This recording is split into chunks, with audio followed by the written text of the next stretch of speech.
the reality is that people work with people. Yeah. They're not working with a company. So the fact that Compass bought us, is it going to change any single one of my clients' minds from working with me? No.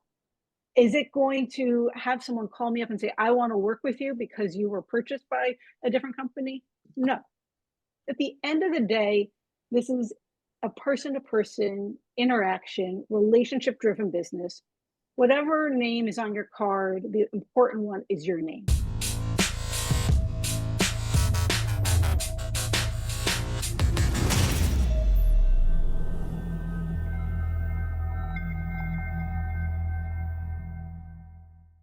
Hey everybody, it's Kathy Byrnes here with Real Estate Riches, and today my guest is Amanda Jordan, and she is with Sotheby's, and we're going to hear a little bit about her, and it's New York City, right?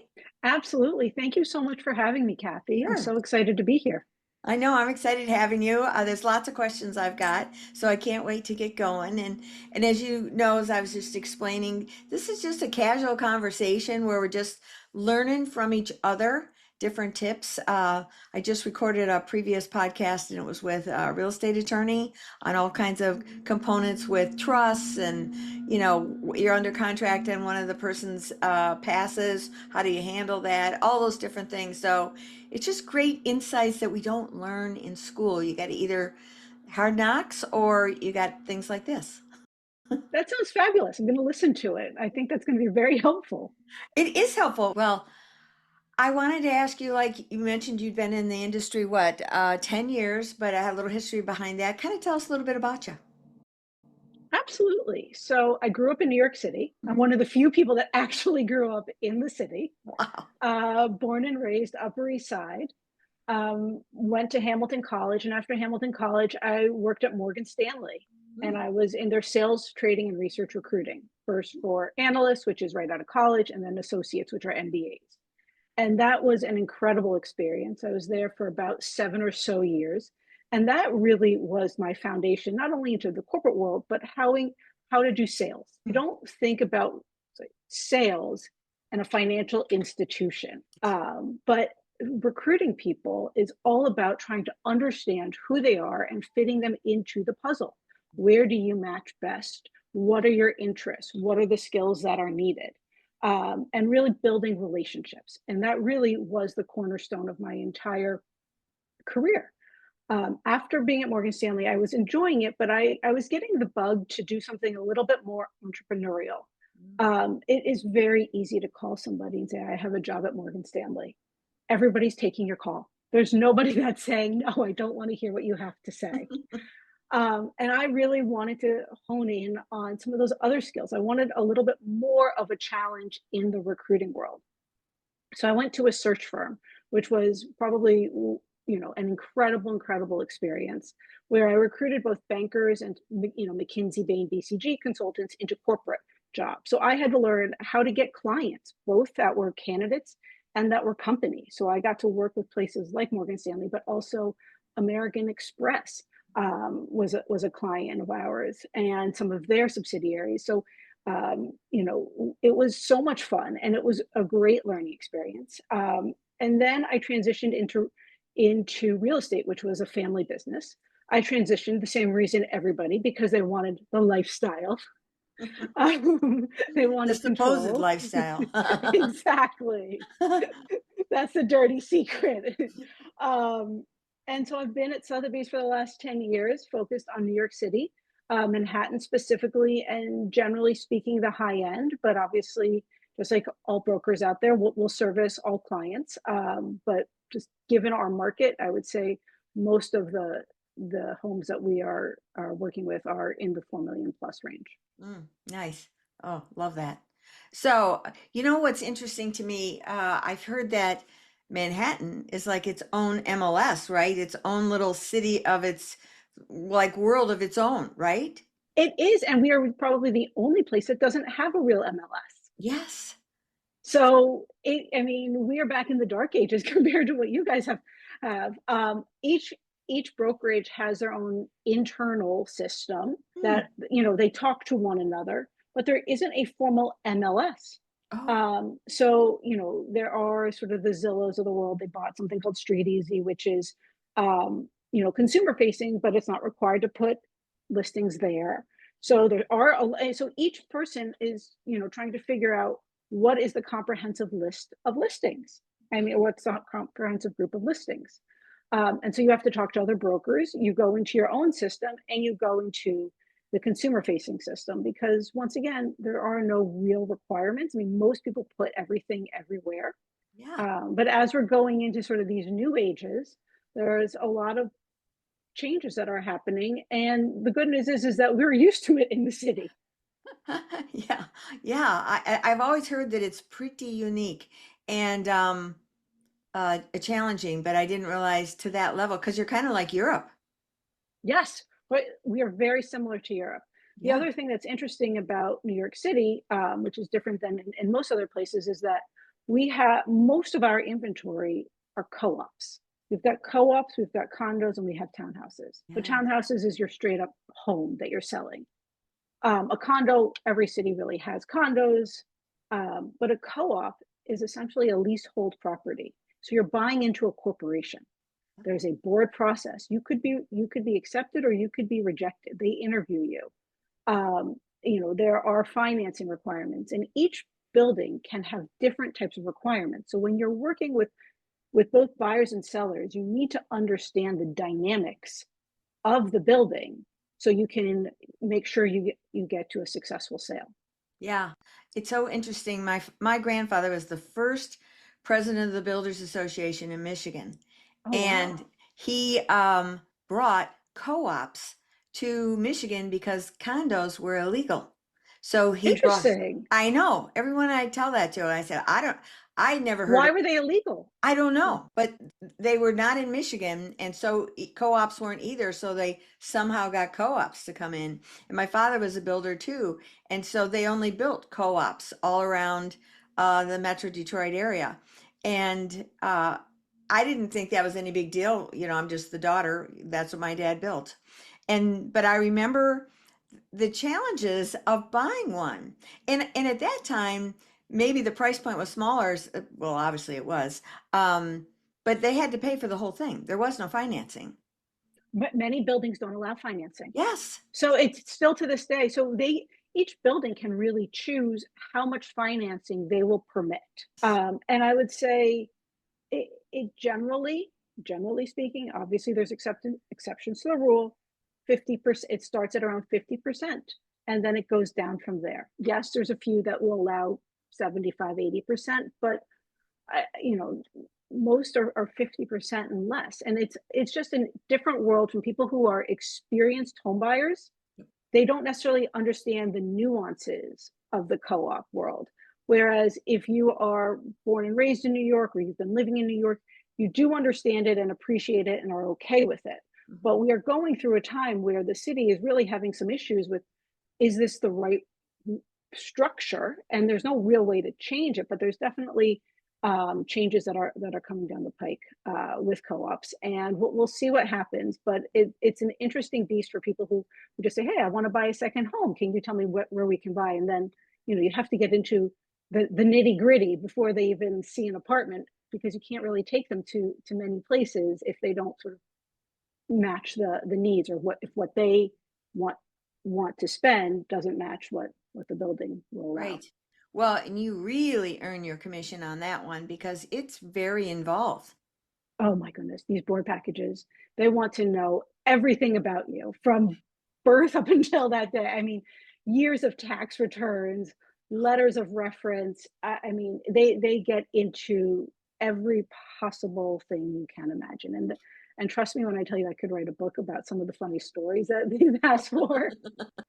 I'll bet. But it's part of the process. Yeah. And if you're going to do it, you have to understand that this is what you're getting into Mhm. and be okay with it. Some people are, and some people aren't. And if they're not, that's fine. There's absolutely other opportunities for you in the city. Yeah. Well, I was just thinking of that average $4 million price point and then having to come up with at a worst case scenario or best case scenario, 50 or $2 million instead of four. And I'm like, who's got spare? Well, others do, clearly, not me.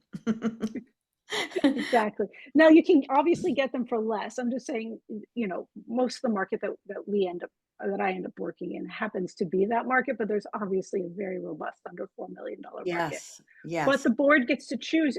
Ultimately, the board can say, I don't like this price. And that has happened. That has happened. And it is a situation for both the buyer and seller who've come to a meeting of the minds. Boy, oh boy, I oh would boy. love to have your attorney on the call with that one because that's a fun one. We don't have co-ops in North Carolina, so she'd know nothing. Maybe in Michigan. That's where I live now. I'm in Michigan's where I came from, but I know they're still going on because my relatives are still running the buildings that my dad had. Oh, wow. That's Yeah, very cool. interesting, right? Um, Absolutely. Tell me how you're using social media. Are you using it a whole lot in because yours is different? I'm I have been very hesitant. I am one of the few that has been very hesitant for social media, and I'm finally sort of jumping on the bandwagon. And so right now, what I do a lot is I showcase not only my properties but other people's properties as well.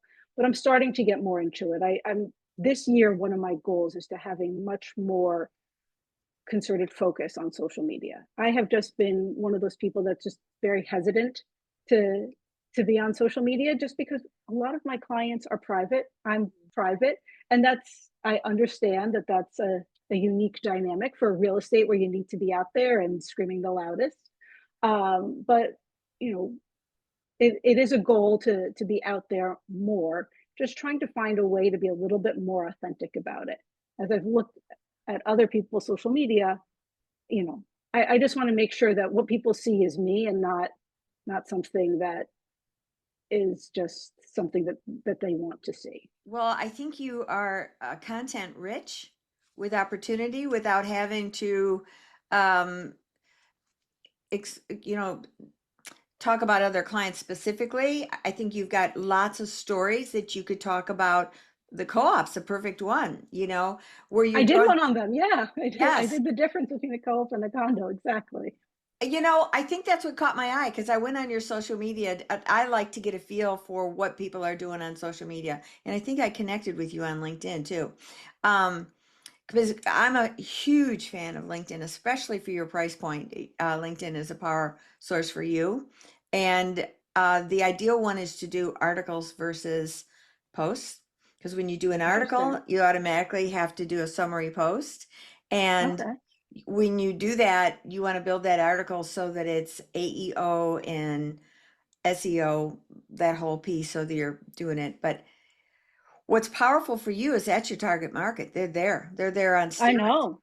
And I And have them all as connections. I think I have like 5,000 connections just given my previous life. see, and many of them are probably buying abroad or have different properties that they're interested in. And you have global connections. I'm with EXP. I have global connections. Mine a little leaner than yours because we're all one company versus, and now you're with Mhm. Compass. Um, Yeah. Now we're with that, and now we've got everybody. yeah, yeah, you do. I'm really curious to talk to you about that too, to what you're Okay. comfortable with. Yeah. Um, Let's see. So yeah, I think LinkedIn for you is really your host. That, and you'd be surprised, but Instagram, those two are the two sweet spots. And and LinkedIn is more the nitty-gritty of your content and your Absolutely. stories, really powerful for you.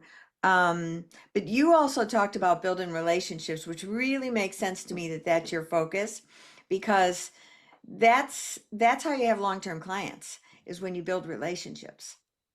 Absolutely. The relationship is more important than any other factor in this business, whether it's a client relationship or a broker to broker relationship. That's how you get business done. You really need to cultivate those and grow them. And those are the people that will tout you and tell their friends, but also they begin to really trust you and you become their advisor. So I would say most of my clients have been repeat clients, and that's really how I've been able to grow my business, is Mhm. becoming that trusted partner with them. And they'll call me on different things that may not be in the middle of a transaction, but say, "Hey, this is happening in my building. What do you think?" Or I just had a client that called me and said, "I was asked to be on the board. I don't really want to do it, but I think it might be a good thing. Can you give me some pros and cons?" And we sat down and we talked through it. And ultimately, he decided to join, which I told him was probably the right move for him. So relationships is really what drives this business, because if you don't have a trusted relationship, that deal is dead. It Yes. really is. Yeah. Well, they don't trust the decisions when you suggest price or suggest, here's how we negotiate. They don't trust it because they don't have enough of a rapport with you to feel that they can trust you, right? Exactly. And I think the most important thing in these relationships is, besides being honest, transparent, and authentic, but also telling people no sometimes. Like, you know what, this might not be the best place for you, or this is overpriced. Maybe this isn't the best offer. We need to do this. But just be, telling them this may not be the best thing, because it really isn't. And if they know that you are in their corner, advising them in what could be the best transaction or not the best transaction, you've become part of their inner circle for all of their real estate transactions, Mhm. whether they're in the city or they're somewhere else. Right. That's exactly right. Yeah, I love it. Brian Buffini, years ago when my business partner and I got together, she was a big Brian Buffini, who was all about building relationships and the Yeah, personal notes and all that. And she was doing all of that, which was great and brought me into it. That's kind of my style naturally. I want to meet people, get to know them. I'm not, my goal when I meet someone is not how can you buy a house or I can help be your real estate agent. Is how can I get to know you? I exactly. love people's stories. I drive my kids nuts because I'll learn everybody's story just in the grocery store. I'm Exactly, but that's doing business, is just building those relationships. And there are people that you may get to know and be like, I am really not the right person for you. And that's okay too. I mean, I think everybody's so afraid to turn down business or to not go for something, but you also have to look at the long term. And if it's not the right client for you, if you're not the right broker for them, why put yourself through that? Why put them through that? right. You want to make sure that who you're working with is someone that you can build that relationship with, that you can trust, that they can trust you, and that you can really help them in this next chapter for them. One of the things that I do on a listing appointment is when I'm sitting down with the clients, I say, listen, we're both interviewing each other. I'm interviewing you, you're interviewing me. We got to see that there's a yin and a yang here as we start to discover each other. It's not just like do what I say and you're like, "Oh, sure, Kathy, whatever you say." I want to know um that I can trust you when I do make suggestions that you're going to listen to me. And you need to know that I'm going to give you valuable information. So we've got to feel each other out before we sign on any dotted line, and we need to understand what the objective is, where's the goals, where are we going to, where we're moving from. All those different things need to be kind of laid out on that listing appointment. It's not just pitching the deal, it's getting to know each other and deciding, I may not be the right person for you, or you may say to me, I don't think you're the right one for me, and not be offended. Recognize that that's fair. Absolutely. I couldn't agree with you more. And I think that too many people get so nervous. They're like, I just want them to like me. I just want this deal. And they lose it, because you can't want the deal more than your client wants the deal. You can't want the sale more than your client wants the sale, because your deal, once again, will die and you will not keep that client. Right. And then you have just wasted a lot of everybody's time. Yeah, and time is really the denominator here because the time is the money factor. Yes. Let's be efficient with it. Let's be efficient. So talk to me about AI in your business. What you doing? Or are you? That that is that is the multi-million dollar question. How can AI help enhance our business? And it's so funny, because you can see people who are very much against it, to agents who literally will say, "Hey, can you run me comps?" and not put in any detail, and everything in between. I'm in the category of, it is a very useful tool, but it is a tool. And we have to remember that it is a tool. And to use it for things that it makes sense for some of the, for some of the paperwork or whatever you need, just to help automate and move things forward that don't bog you down on the bigger picture items. Right. But, I still believe in, you need to know what your comps are. You cannot have something spit it out. You need to know what properties you are presenting to a client. You need to know your market. And AI is never going to teach you your market. That is a boots on the ground, being in units, talking to brokers and knowing it. And that's what scares me about some of the people coming in, is that some of the learning that you need to actually do to become successful, I'm afraid that they think that AI can just do it for them. And that's a little bit scary. But I think the people that use it as a tool to help them enhance their business and grow their business and automate parts of their business, it's fantastic. Yeah. Well, I think what people are assuming is that AI is correct in everything that it says. And there's an important word to know, and that's hallucination, which means they make it up. And I learned that early on. I've been doing AI for a little over 3 years, and a raving fan, on a constant quest of learning, and recognized about 3 months ago, the learning's never going to stop. I can't keep looking at the next thing. I need to be able to see how to make it efficient in my business, knowing that it's still going to keep improving at rocket speeds, but where I can start to take the minutia off my desk. That's the task oriented things, not comping properties. I've done it. I've utilized it for comping properties, but I gave it the data to analyze, and I double checked it. And I wanted spreadsheets to give it, laying all out the comparisons of the homes that I picked to do the comps, because I picked all the comps. And I put them in and analyzed it. And I asked Grok, as a matter of fact, to research the territory. I said, I do not know this particular territory. I sold the house in the territory. And my clients bought it back in 2022, where they way overpaid, which I advised them. I said, this is not a wise move. And they did it anyway. And when they wanted to sell it 3 years later, I was really nervous they would have a dime out of it. And they put another 132 into it. It was like an Oh my goodness. $850,000 home when they bought it. They paid 100 over, put another Oh wow. 132 in, and 3 years later wanted to sell it. I'm like, oh, I don't know where we're going. I don't know what our numbers are. I said, so just be prepared. You may be at a loss here. And the reason they were moving was because their dog didn't have enough space in the backyard. I love Don't you love that? Don't you love that? But people. that's how you utilize AI. And I agree with you 100%. And I think that people forget those other steps of, you need to input some data or you need to check the data. I mean, don't you just love it when you get an email that that they put through Chat GPT or some or Claude? You're just Yeah. like, come on, guys, we got to use our brain on some things, and it's Yes. okay to have help, but you have to reread it. You have to think through it, and that's, I think, the people that will become most successful are AI specialists like you that know how to utilize this Hmm. tool and make it work for them versus you working for the tool. Right.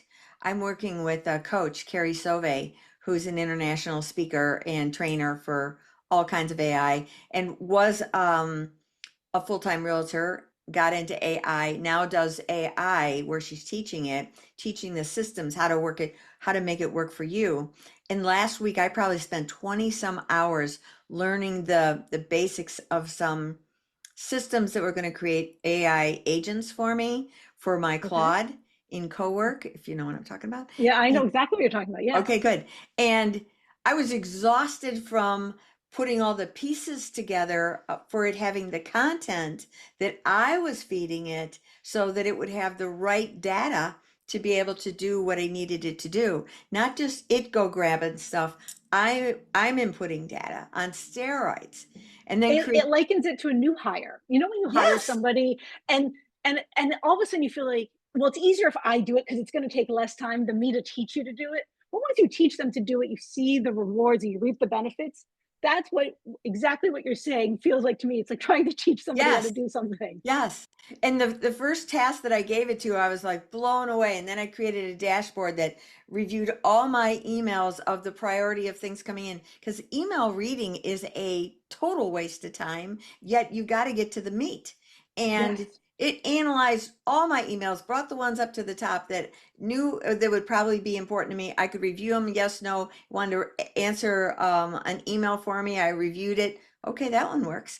And that is efficiency for me to free up to again to be have time to focus in on what I where I really make my money. That's phenomenal. Yeah, And that is really smart. I may love it. copy you on that. I love it. Um, so what was I going to talk to you about? The building relationships, the social media. Oh, if you're comfortable, I'd love to hear your thoughts about the whole merger with Compass, um, and how you see this helping you in your particular area, you with your clients for like overseas, that because Sotheby's already had offices overseas, so you already had that. And I don't know if you've utilized that. I just love some insight on how you do that. Sure. I mean, look, the reality is that people work with people. Yeah, They're not working with a company. I agree. So the fact that Compass bought us, are there pros to it? Absolutely. Are there cons to it? Absolutely. Is it going to change any single one of my clients' minds from working with me? No. Is it going to have someone call me up and say, I want to work with you because you were purchased by a different company? No. I Do love they that you have, said that. I love that you said that because that's the truth. yeah, it really is. At the end of the day, this is a person to person interaction, relationship driven business. Whatever name is on your card, the important one is your name. It's Yeah. not the company name. Each company gives you different skill sets and different tools, but at the end of the day, it's your relationship. It's Mhm. what you do. It's how you service that client. Sotheby's absolutely opens the doors for me to have a network that is global. Yes, I can't be more thankful for that. But I'm not going to get that client just because I work at Sotheby's. Right. I'm going to have the introduction to that client because I work there, but they're not going to gravitate to me unless we can build a relationship together. Mhm. And so that's why I'm not overly concerned about the consolidation um, in our industry, because I still believe at the end of the day, regardless of what company you work for, the cream rises to the top. The relationships will drive all the business. People move companies all the time, and it really doesn't necessarily impact their business in a way. What impacts it is how do you handle the business that you have? How do you grow that business? Are you in a place that supports that growth? Absolutely, that all helps. But um, from my very small vantage point in this big merger, I would say I don't think it's going to change my life. Yeah, I get it. And I think that a lot of agents feel that way too. I really do. They're Yeah. just kind of, yeah, we'll see. We'll see how it all shakes out, but I'm not too concerned about it. I actually had a client who was like, "Oh, I thought you worked at Compass." I was like, "No, I don't." He's like, "Everything you have is Sotheby's." He's like, "Oh yeah, okay." He's like, "What's the difference?" I was like, "Doesn't matter."